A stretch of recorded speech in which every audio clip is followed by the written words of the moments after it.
Осторожно, тонкий лед. С наступлением холодов на водоемах становится перволед. В это время выходить на поверхность льда крайне опасно. Осенний лед становится прочным только после того, как установятся непрерывные морозные дни. Но даже при кратковременной оттепели он теряет это качество и появляется рыхлость. Если температура воздуха выше 0 держится более 3 дней, то прочность льда снижается на 25%.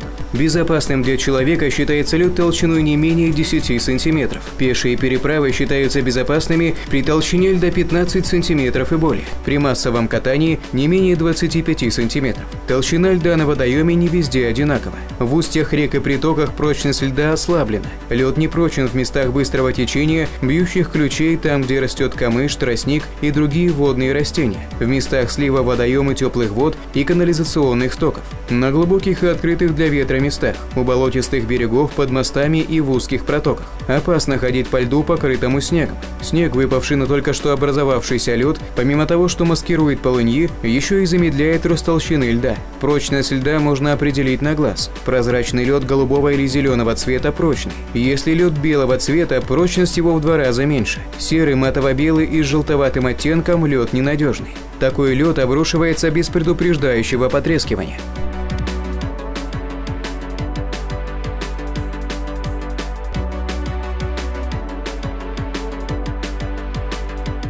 Правила поведения на льду.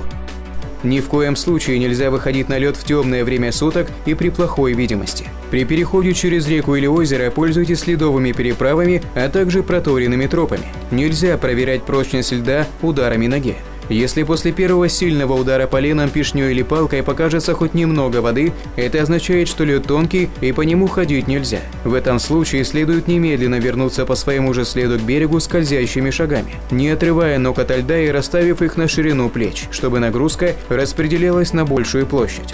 При переходе водоема группой необходимо соблюдать расстояние друг от друга в 5-6 метров. Замерзшую реку или озеро лучше перейти на лыжах. Крепление лыж расстегните, лыжные палки держите в руках, не накидывая петли. Если имеется рюкзак, повесьте его на одно плечо. Это позволит быстро и легко освободиться от груза. На замерзший водоем в обязательном порядке необходимо брать с собой прочную веревку длиной 15-20 метров с большой глухой петлей на конце и грузом. Груз поможет вам забросить веревку провалившемуся под лед товарищу.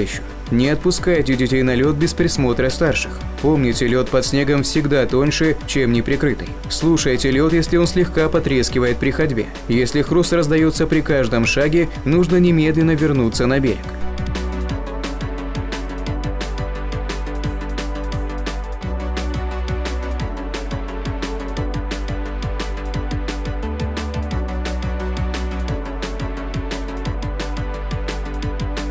Что делать, если вы провалились в холодную воду?